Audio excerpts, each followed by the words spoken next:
all the murder shows.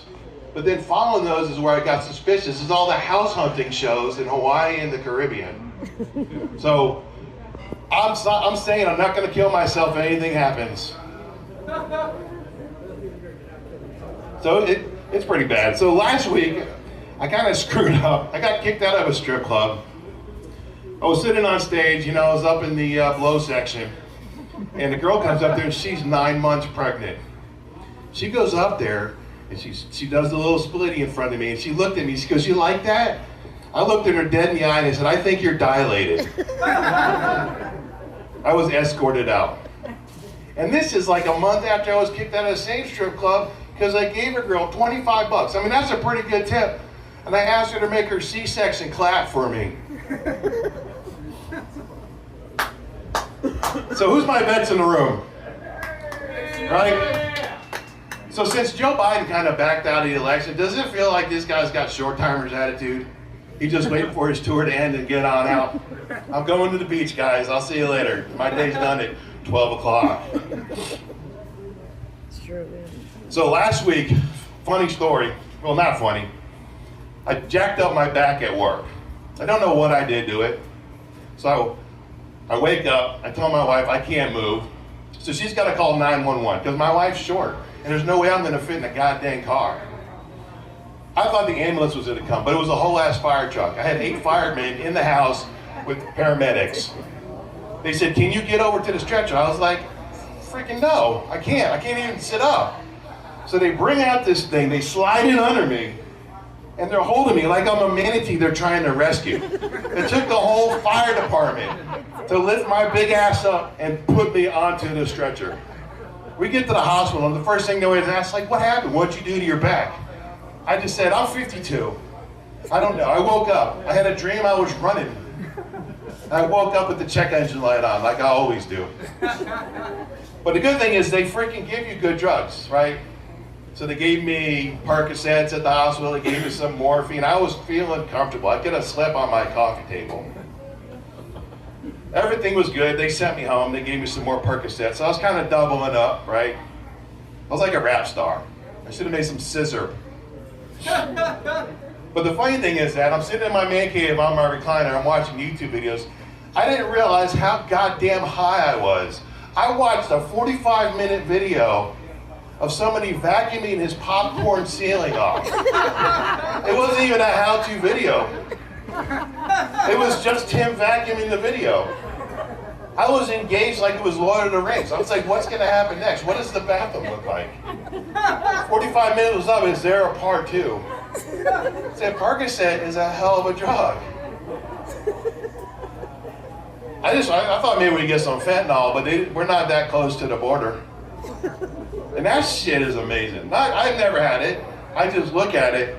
Now, I've always seen it on TV, and I was out in Everett, Washington for work, and that's like king of the fentanyl place. We were driving, I stopped at a light, and my buddy's driving, and we got the window down, and there's this guy on fentanyl, and they don't tip over. Whatever's in that drug should be in military equipment. They don't tip over, they lean. The guy's halfway over, smelling his nuts. He drops his crack pipe.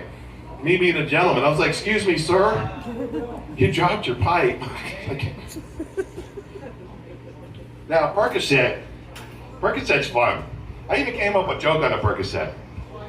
So my wife and I we've been shopping around for pillows. We even tried the My Pillow guy.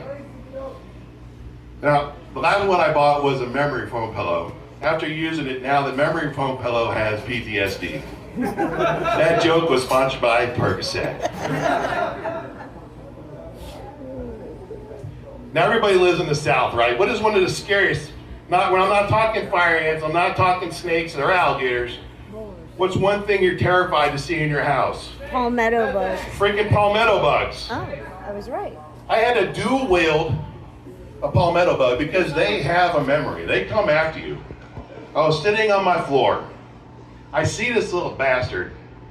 It's probably about this big. Crawl across my leg. I jump up like a little 16-year-old girl at a prom. Ah! I hit it with my shoe. It looked at me and dusted himself off. He sounded like Sylvester Stallone. "I'm coming for you. You knock me down, we'll get right back up." I said, "Oh shit." So I get up, I had double doors in my living room. I get up, I shut the doors. I'm like, okay, you live there now. I'll just buy another TV, come out here. That thing flew, sounded like a Huey from Vietnam, flew at me, hit the door, climbed up, went under the crack. The only thing I had to defend myself was one dirty ass flip-flop and a whip ball bat. I moved out. I said, you live here now, sir. You have a nice day. I hate those things. Oh my god, they're so gross. Now, can you guys do me a favor? There's been a cold going around. I thought I was had a little wheeze in my voice. If I hold the microphone up, tell me if you hear it. You want to destroy my sweater? Do you hear it? No one gets it. Weezer. Now, I have some friends that I served with here, and this was a requested story to tell. Filipino wedding. This was probably one of the craziest nights in San Diego. To me, it was one of my first times ever to San Diego. So we had this cat on the boat telling us about the soup plantation. He goes, dude, it's the best goddamn soup you're ever gonna have in your life. For 5 weeks, every day I heard this. I'm so excited. I'm gonna get some clam chowder. I'm gonna get some chicken soup.